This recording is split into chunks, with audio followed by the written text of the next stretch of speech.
सबसे पहले आप तक पहुंचे तो लाल बटन दबाकर चैनल को सब्सक्राइब करें और साथ में बेल आइकन दबाना ना भूलें। धन्यवाद।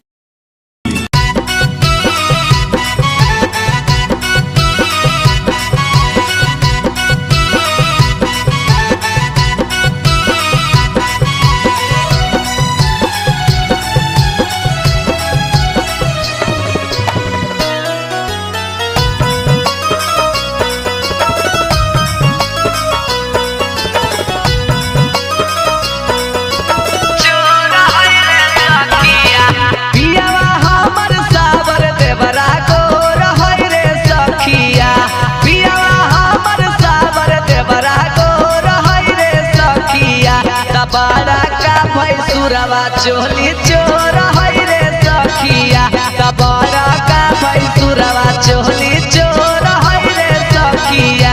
सासु ननद गोतिनिया सब बेजोर है रे सखिया, सासु ननद गोतिनिया सब बेजोर है रे सखिया। तबरा के भैसुरवा चोली चोर है रे सखिया, तबरा का भैसुरवा चोली चोर तबरा का भैसुरवा। हाय मयो हाय मयो हाय मयो हाय मयो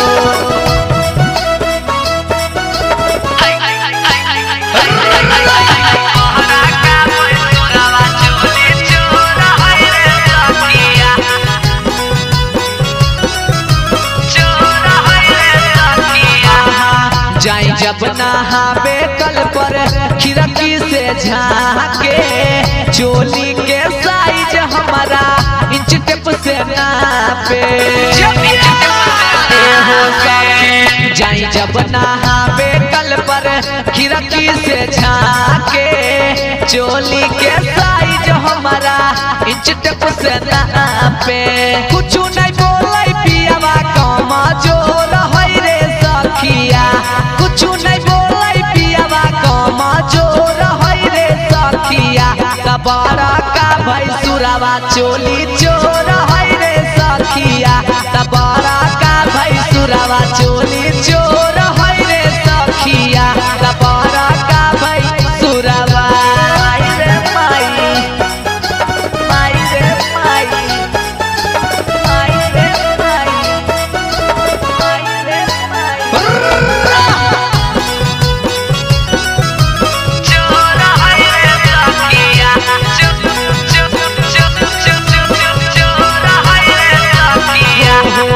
हरदम ध्यान राखे हमरे ऊपर हवा, तनिको ना नीक लागे उनकर विचारवा। हरदम ध्यान राखे हमरे ऊपर हवा, तनिको ना नीक लागे उनकर विचारवा। हकै फटीचर बुझा है लाता खोर है रे सखिया, हकै फटीचर बुझा है लाता खोर है रे सखिया। तबरा का भैसुरवा चोली चोर है रे सखिया, तबरा का भैसुरवा चोली चोर है रे सखिया। तबरा का भैसुरवा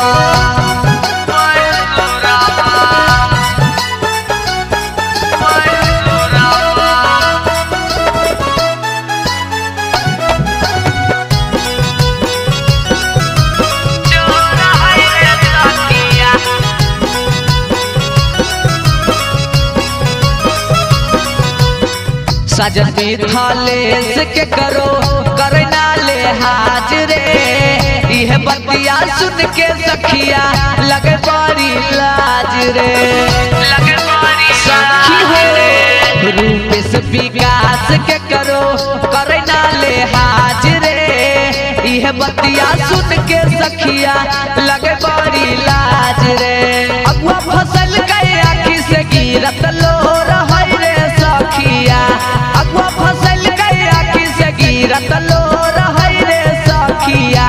तबरा का भैसुरवा चोली चोर है रे सखिया, तबरा का भैसुरवा चोली चोर है रे सखिया। तबरा का भैसुरवा बुझौ सके